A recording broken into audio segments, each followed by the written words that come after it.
Hello students, welcome back. मैं हूं सागर गोरे और हम लोग पढ़ रहे हैं 12th का बायोलॉजी, जिसमें हमने स्टार्ट किया था सर्कुलेशन पढ़ना, circulation and body fluids. Okay students, so आज हम क्या पढ़ने वाले हैं? Heart beat and pulse, blood pressure and circulation के बारे में पढ़ेंगे।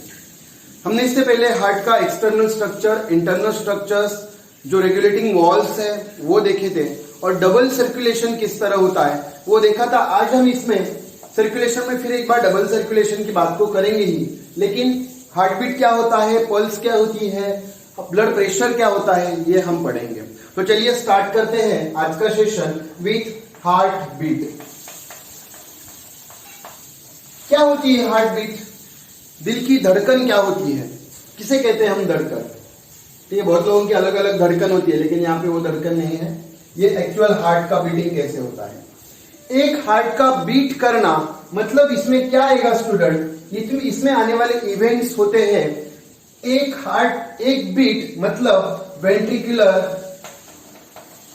वेंट्रिकुलर का हो या कॉमनली भी इसे आप 1 सिस्टोल एंड 1 डायस्टोल कह सकते हो। एक सिस्टोल और एक डायस्टोल जब साथ में आएगा तो ये जो इवेंट रहेगी इसी को हम कहते हैं हार्ट बीट। ऐसी heart beat, one heart beat के लिए HR लिखते हैं। 1 हार्ट बीट होता है 1.08 सेकेंड्स में, जिसी को ही हमने कार्डियक साइकिल कहा था। 1 cardiac cycle is equal to 1 heart beat.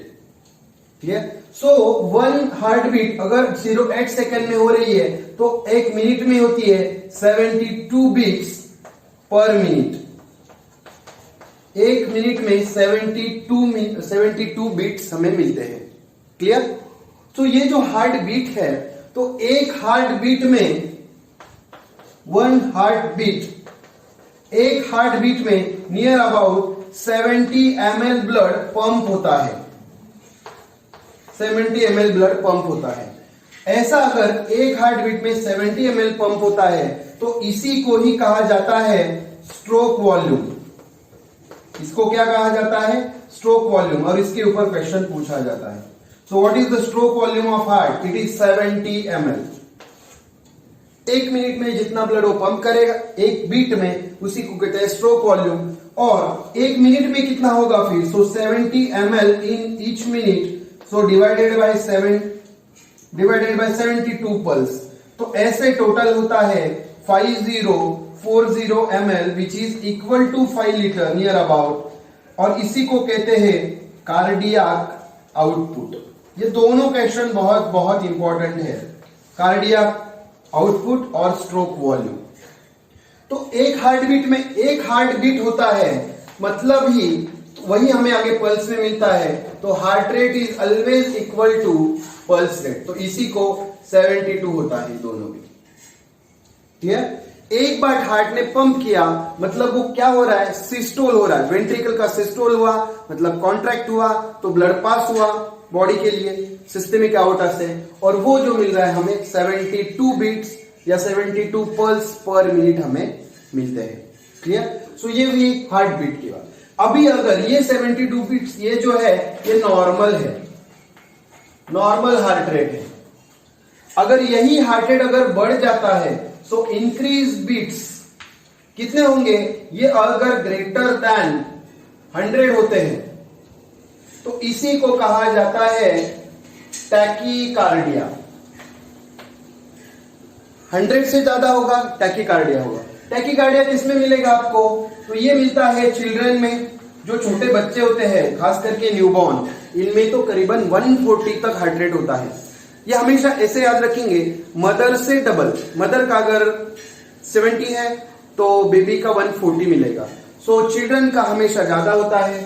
फिर ये स्टैंडिंग पोजीशन में ज्यादा होगा, स्टैंडिंग पोजीशन में ये ज्यादा रहेगा, और अडल्ट में ये ज्यादा मिलता है हमेशा। ठीक है, ऐसे ही अगर बीट्स कम हो जाते हैं, बीट्स कम होते हैं मतलब कितने? सो लेस देन 70 होते, लेस देन 60 होंगे तो इसे हम कहेंगे ब्रैडीकार्डिया। क्या कहेंगे? ब्रैडीकार्डिया। और ये किसमें होगा? अडल्ट यहां हमने लिख दिया है, ठीक है। सो चिल्ड्रन में होता है तो ये ब्रैडीकार्डिया हमेशा एडल्ट में मिलेगा या फिर लाइंग पोजीशन में मिलेगा। जब हम सोते हैं तो ये हार्ट बीट्स कम हो देखने को मिलते हैं। फिर ऐसे कंडीशन होती है जैसे कि फियर है, फाइट है, फ्राइट है, तो इन कंडीशंस में मतलब एंगर है, इन कंडीशंस में भी ये जो बीट्स है ये हमें देखे हुए मिलते हैं। जैसे कि हम एक्सरसाइज कर रहे हैं उस समय हमारे हार्ट बीट बढ़ जाएंगे, हम फियर में है, डरे हुए हैं तो भी हार्ट बीट बढ़ेंगे, बहुत उत्साही होते तो भी हार्ट बीट इस तरह से बढ़ जाते हैं। इसी को हम कहते हैं टैकीकार्डिया या ब्रैडीकार्डिया। तो ये सब कौन कंट्रोल करता है? हार्ट बीट प्रोड्यूस होती है ऐसे नोड से और उसको सेट किया जाता है एवी नोड से। तो इस तरह से ये हार्ट बीट की बात हमने की है, ठीक है। अभी हम बात करते हैं पल्स की, ठीक है। तो आपको ये रिवाइज कर लेते हैं एक बार। हार्ट बीट 1 सिस्टोल 1 डायस्टोल में जो होता है उसे एक हार्ट बीट कहते हैं। 1 हार्ट रेट 0.8 सेकंड में होता है, 72 बीट्स पर मिनट होते हैं। 1 heart beat is equal to 70 ml per beat 70 ml blood pump करेगा तो ये स्ट्रोक वॉल्यूम कहा जाता है। ऐसा स्ट्रोक वॉल्यूम जब 72 बीट्स का काउंट करेंगे तो टोटल होता है 1 मिनट में, ये ओवरऑल 1 मिनट में है तो ये नियर अबाउट कार्डियक आउटपुट है 5000 ml, 5040 ml, ये नियर अबाउट 5 लीटर है, ठीक है। हार्ट रेट की बात करते हैं तो 72 ये नॉर्मल हार्ट रेट है, ये 72 से 80 होता है, 72 से 80, 72-80 ऐसा होता है। बीट्स जो है 100 से ज्यादा हो जाएंगे तो उसे टैकीकार्डिया कहेंगे। चिल्ड्रन में स्टैंडिंग पोजीशन में ज्यादा रहते हैं। बीट्स अगर कम हो जाते हैं लेस देन 60 तो उसे हम ब्रैडीकार्डिया कहते हैं। ये अडल्ट में या लाइंग पोजीशन में ये कम होता है। फिर फियर है, फ्राइट है, एंगर है, एक्सरसाइज है, तो इसमें बीट्स क्या हो जाएंगे? बढ़ जाएंगे, ठीक है। चलिए अब हम देखते हैं कि पल्स क्या होती है या पल्स रेट क्या होता है। देखिए पल्स क्या होती है स्टूडेंट, पल्स ये रिदमिक, ये वर्ड बहुत इंपॉर्टेंट है, रिदमिक कॉन्ट्रैक्टाइल वेव होती है। क्या होती है ये? रिदमिक कॉन्ट्रैक्टाइल वेव, एक रिदम में जाएगी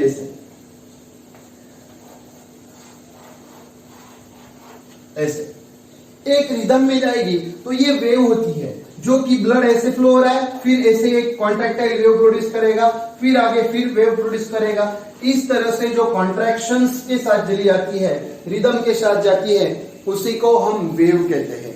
और ये जो वेव है, पल्स मतलब ही एक तरह की वेव है, और ये वेव जो हम फील करते हैं, सो फीलिंग मतलब इसका हम एक्सपीरियंस कर सकते हैं। Feeling in peripheral arteries, peripheral जितनी बॉडी की आर्टरीज हैं उनमें हम इसको फील कर सकते हैं।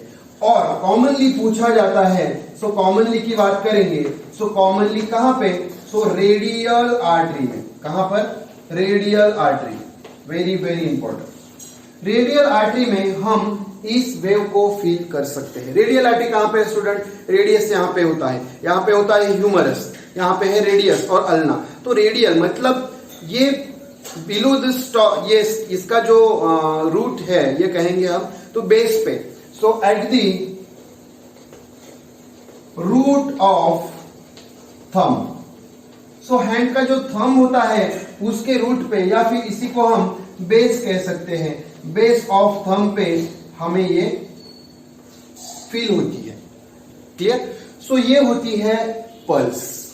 पल्स इज ऑलवेज, हमने कहा pulse rate is always equal to heart rate, clear. So इस तरह से ये 72 पल्स हमें देखने को मिलती है। चलिए अब बात करते हैं ब्लड प्रेशर की।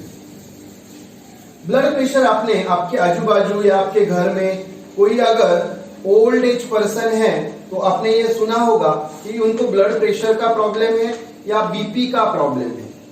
लेकिन एक्चुअली क्या फिर ब्लड प्रेशर नहीं चाहिए? स्टूडेंट, अगर ब्लड प्रेशर नहीं है तो कोई भी ऑर्गेनिज्म, कोई भी ह्यूमन बीइंग ये जिंदा नहीं रह सकता है। क्योंकि ब्लड को तो प्रेशर जरूरी है, क्योंकि उसको क्या है स्टूडेंट्स, उसको ओवरऑल बॉडी में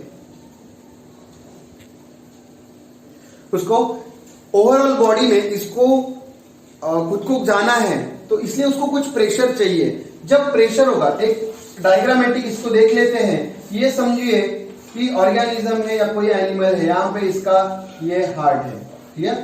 तो ये हार्ट से इसको यहां तक ब्लड पहुंचाना है, यहां पहुंचाना है, फिर इस तरह यहां पहुंचाना है, यहां भी पहुंचाना है, यहां भी पहुंचाना है। तो किस तरह से जाएगा? यहां से जब ये पंप करेगा तभी जाके ये इस तरह से कुछ आगे जाएगा, कुछ ब्लड नीचे चला जाएगा इस तरह से, तो ये बॉडी में पहुंच जाएगा। तो हार्ट को पंपिंग ऑर्गन ही इसलिए कहा जाता है क्योंकि उसको ओवरऑल बॉडी को क्या करना है? ब्लड को पहुंचाना है। सो ब्लड प्रेशर क्या होता है ये पहले देखेंगे। So it is a lateral pressure. ये क्या होता है? लैटरल प्रेशर होता है। So it is a lateral pressure exerted. किसने एक्सर्ट किया? Exerted by blood. कहां पे? ऑन द वॉल्स ऑफ, किसके वॉल्स? आर्टरी के walls. On the walls of artery is known as, इसी को कहा जाता है ब्लड प्रेशर। ठीक है। सो यहां से समझिए ये आर्टरी जा रही है इसी, ये आर्टरी का लुमेन है अंदर का। तो यहाँ पे जो कुछ ब्लड है, ब्लड सेल्स है, ये इस तरह से बाहर की ओर कुछ प्रेशर एक्सर्ट करेंगे और इसी प्रेशर को कहा जाता है ब्लड प्रेशर। ठीक है। तो ब्लड प्रेशर जरूरी है लेकिन वो नॉर्मल होना चाहिए। सो नॉर्मल कितना होना चाहिए? सो जब ये एक्चुअली दो टाइप्स का होता है। तो एक होता है सिस्टोलिक, जिसको लोग ऊपर का ब्लड प्रेशर कहते हैं। सिस्टोलिक मतलब क्या? यहां पर वेंट्रिकल्स का क्या होगा? वेंट्रिकल्स इन कॉन्ट्रैक्शन में होंगे। वेंट्रिकुलर कॉन्ट्रैक्शन होगा तब जो रहता है वो near about 120 mm of Hg रहता है, 120 mm ऑफ Hg। और फिर दूसरा होता है डायस्टोलिक। डायस्टोलिक का मतलब होता है जब वेंट्रिकल्स रिलैक्सेशन में होते हैं। जब वेंट्रिकल रिलैक्स होते हैं उस समय ये होता है 80 mm ऑफ Hg।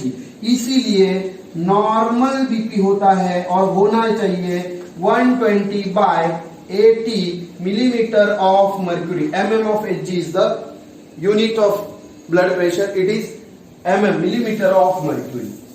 Clear? अभी ये ब्लड प्रेशर कुछ वजह से बढ़ जाएगा। कब बढ़ेगा ये हम पढ़ेंगे आगे। Blood pressure as a disease भी हम पढ़ने वाले हैं। ये जो काउंट होता है it is counted by sphygmo, instrument का नाम है स्पिग्मो मैनोमीटर। स्पिग्मो मैनोमीटर। स्पिग्मो का मतलब होता है प्रेशर और मैनोमीटर का मतलब होता है मेजर करना। सो प्रेशर जब मेजर कर सकते हैं तो उसे हम बीपी apparatus कहते हैं या स्पिग्मो मैनोमीटर भी कहते हैं। क्लियर? अभी अगर बीपी अगर ग्रेटर देन 140 है, सिस्टोलिक अगर ग्रेटर देन 140 बाय 100 है, तो इसे हम कहते हैं हाइपरटेंशन। तो इसे क्या कहेंगे? हाइपरटेंशन, मतलब बीपी बढ़ा हुआ है। मेनली ये ओल्ड एज में देखा जाता है, ओल्ड एज में होगा, या फिर एथेरोस्क्लेरोसिस में ये देखा जाएगा। सो ये कंडीशन है जहां पे हार्डनिंग ऑफ वॉल होता है। क्या होता है? Hardening of walls of arteries. ठीक है। ये हम डिसीज में भी पढ़ेंगे, लेकिन एक आपको अंदाज होना चाहिए कि समझिए ये वॉल है, ये बहुत ही हार्ड हो गई। ये कैसी चाहिए? ये इलास्टिक चाहिए। यहाँ पे प्रेशर आ रहा है, ये बढ़नी चाहिए। लेकिन अगर वो फॉर्म हो गई, बहुत ही सॉलिड हो गई, या फिर इसे हम कहते हैं कि ये फॉर्म होने के बाद इलास्टिसिटी इसकी अब गई है, लॉस्ट हुई है। तो इलास्टिसिटी नहीं रही, इसका मतलब ये अब खुद को कॉन्ट्रैक्टाइल नहीं कर सकती है। तब यहाँ पे अगर ल्यूमिन उतना ही रहेगा तो प्रेशर ऑटोमेटिकली बढ़ जाएगा, क्योंकि प्रेशर क्या होता है? वॉल्यूम। वॉल्यूम के साथ इसका inversely proportional, force upon volume. So ये प्रेशर रहेगा। Clear student? सो हाइपरटेंशन कब होगा? जब 140 by 100 रहेगा और लेस देन 90 by 60, इतना जब रहेगा तो इसको हम कहते हैं हाइपोटेंशन। हाइपोटेंशन किस में मिलेगा? ये हमें डिहाइड्रेशन में मिलता है। जब बॉडी का फ्लूइड लेवल कम हो जाएगा तो उस समय ये डिहाइड्रेशन हमें मिलेगा, वो होता है ब्लड प्रेशर। ठीक है? चलो तो ये थी ब्लड प्रेशर की बात। ब्लड प्रेशर में हमने देखा कि लैटरल प्रेशर जो एक्सर्ट होता है आर्टरीज के वॉल्स पे, उसी को ब्लड प्रेशर कहा जाता है। सिस्टोलिक जो होता है वेंट्रिकल, उस समय कॉन्ट्रैक्शन में होते हैं, तो वो जोर से कॉन्ट्रैक्ट करेगा तो इसका ब्लड प्रेशर ज्यादा होगा, 120 mm of Hg रहेगा। फिर डायस्टोल की बात करेंगे तो वेंट्रिकुलर रिलैक्सेशन यहाँ पे रहेगा, 80 mm of Hg है, और नॉर्मल बीपी इसलिए होता है 120/mm मिलीमीटर ऑफ मर्क्यूरी। फिर इसको किससे काउंट किया जाता है स्टूडेंट? सो स्पिग्मोमैनोमीटर से, मतलब ब्लड प्रेशर का ये क्या है, एपरेटस है, इंस्ट्रूमेंट इसको कह सकते हैं। फिर ये 140/100 से ज्यादा होता है तो हाइपरटेंशन कहते हैं, और ये ओल्ड एज, एथेरोस्क्लेरोसिस, आर्थेरोस्क्लेरोसिस और हार्डनिंग ऑफ वॉल्स में देखने को मिलेगा। अगर वो 90/60 से कम होगा तो इसे हम हाइपोटेंशन कहेंगे। क्लियर? ये डिहाइड्रेशन में देखने को मिलता है। अभी हम बात करते हैं सर्कुलेशन की, कि क्यों ह्यूमन बींग्स में डबल सर्कुलेशन होता है। सो जब भी हम बात करेंगे सर्कुलेशन की, सो हमेशा इन ह्यूमंस, ये सिर्फ ह्यूमन बींग्स में या फिर एडवांस जो इवॉल्व एनिमल है इन्हीं में मिलता है कि डबल सर्कुलेशन होता है। ठीक है, डबल सर्कुलेशन क्यों कहा जाता है? डबल सर्कुलेशन का मतलब होता है कि ब्लड ट्रैवल ही होता है ट्वाइस, कहां से? Through the heart to complete one cycle. एक साइकिल कंप्लीट करने के लिए हार्ट में से ब्लड को 2 बार जाना पड़ता है, इसीलिए इसको डबल सर्कुलेशन कहते हैं। चलिए इसको समझ लेते हैं। ये तो अलग ही हार्ट हो गया, ठीक है, कुछ अच्छा निकाल दो इस तरह से। अभी समझ लो, ये वेंट्रिकल्स इतने बड़े भी अच्छे नहीं लगेंगे, तो ठीक है, इस तरह से हार्ट होता है। तो इसमें देखिए ये हुए 4 वॉल्स, इसमें हार्ट यहां से आ रहा है, फिर यहां से आने के बाद यहां गया, फिर इसे पंप करने के बाद ये लंग्स में की तरफ गया है, तो यहां लंग्स है, फिर लंग्स में से यह कहां जा रहा है?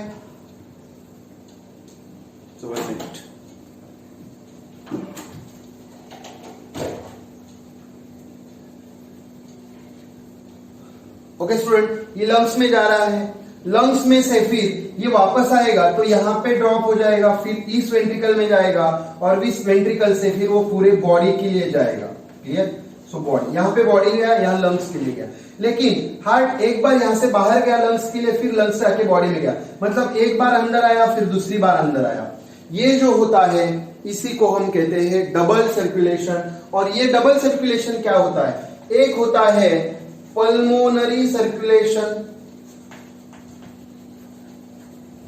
एक होता है पल्मोनरी सर्कुलेशन, और दूसरा होता है systemic circulation. Pulmonary circulation, systemic circulation. Pulmonary circulation में क्या होता है student? Pulmonary means through lungs. ये लंग्स से रिलेटेड जो होगा इसे हम पल्मोनरी सर्कुलेशन कहते हैं। देखिए कहां पे पल्मोनरी का ये आ रहा है कि ये जो ब्लड हार्ट यहां से जा रहा है, यहां से जाएगा, मतलब ये कौन सा है? सो ये स्टार्ट होता है,